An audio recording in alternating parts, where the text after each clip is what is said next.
How's it going, everyone? Chris here with another Battlefield 3 weapon guide. Today we're going to take a look at another sniper rifle, or a bolt action sniper rifle, in the form of the M40A5.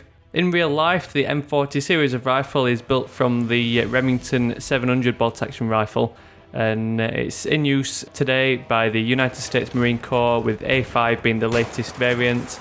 In game, you'll obviously find this weapon in the recon kit, and it's unlocked after racking up a recon score of 104,000. So far in this video series, we took a look at the SV98, the L96 and now the M40A5, which are all pretty competitive weapons in the sniper rifle category, or at least I should say competitive bolt action weapons in the sniper rifle category. In this guide I'll compare all three, but I'll probably exclude the M98B from this little comparison, since it's kind of in a league of its own with those super high damage figures.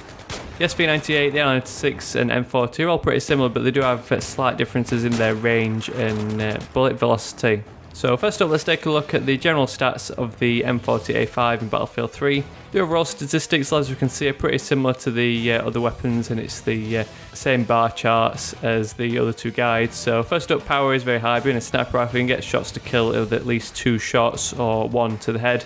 Being a bolt action weapon, the recoil is pretty low. By the time you're ready to fire your next shot, the recoil will have settled back on target anyway, so the recoil figures aren't really too important when looking at these bolt action rifles. Like with both of the bolt actions we've looked at so far, the magazine capacity is 10 with an extra 1 round available in the chamber. And finally, rate of fire is pretty slow being bolt action, but one feature of the M40A5 in comparison to the SV98 is that it's much faster to cycle the bolt and to reload. So with that in mind, we're going to take a look at setting up this weapon as more of a close range or offensive sniper rifle. In previous guides, we took a look at the SV98 as a general sniper rifle, and we tailored the L96 as a long range rifle since it had the highest range and bullet velocity out of the three. So like I mentioned in the L96 guide, the M40 out of the three weapons we're looking at has the shortest range at 2,450 metres, as opposed to the 2,600 metres of the SV98 and the 2,700 metres of the L96. While all three can be used as either laid back or aggressive sniping, the M40 does seem to be tailored more into that aggressive sniping playstyle. Since it's got that shorter range and that slower muzzle velocity, it's not going to be as good at killing long range targets as the SV98 or the L96, but on the other hand it's going to be a lot more competitive at close range with that faster rate of fire with the faster cycle speed. So with that in mind, let's take a look at my recommendations of a configuration for this weapon as an aggressive sniping setup. So first up, out of the optics, we get the rifle scope first on all the sniper rifles, and it's actually the one we're going to stick with in this setup. In the previous guides I recommended the ballistic scope, which was 12 times magnification, but the rifle scope is only 8 times, which makes it a lot better for close range engagements. 8 times zoom is pretty much the go-to scope for most maps, although you could change this up for the ACOG for any really close quarters maps like Metro. But like I mentioned, on most maps where you're kind of running from cover to cover, the rifle scope at 8 times zoom should see you through most engagements. For the primary attachment, we've got the choice of either the straight pull bolts or the bipod. You do get the bipod first, but for more of a run and gun or aggressive sniping class setup, you don't really need the bipod, and to be honest, you don't really need the straight pull bolts, in as you probably won't be staying scoped in for any lengthy periods of time.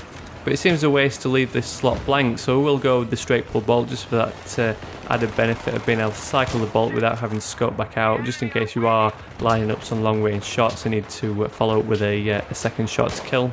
Then finally, if you've watched these guides so far, in both the SV98 and the L96 guide, I recommended to just leave the secondary attachment slot blank. This was because all three attachments that you have to choose for the secondary slot all impair your ability as a general sniper. The laser sight obviously gives away your position when enemies see it glistening in the distance. Same story with the tactical light, where it can often give away your position if you're set up somewhere and sniping people from long range. Then there's also the suppressor, which can be pretty handy to keep you off the radar as more of a stealthy sniper, but the reduced muzzle velocity makes your weapon not quite as good at long range, where you'll need to account for bullet drop a lot more. But in this case, where we're setting this weapon up as more of an aggressive sniper, we'll go with the laser sight just to give us that increased hip fire accuracy.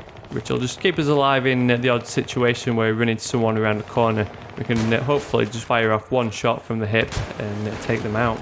So that's it for my guide to the M40A5. Like I mentioned in the previous guides, I've kind of covered all three sniping situations. We've got the general sniping setup with the SV98, the long range sniping setup with the L96, and now the short range or aggressive sniping setup with this M40A5. The only other bolt action weapon we've got to cover now is the M98B, which, like I mentioned, is in a league of its own with its stats with that super high range and the high damage figures. So as always, drop me a thumbs up on this episode if you enjoyed it or learnt anything new. Adding likes is really the best way to help my videos get a little bit more widespread exposure and to help share them with others. Don't forget to subscribe if this is the first video of mine you've seen. I've got plenty more of these Battlefield 3 weapon guides to come. Who knows, maybe there'll be more bolt action sniper rifles to come in the future DLCs, so we'll have to wait and see. But thanks very much for watching, and I'll catch you all later.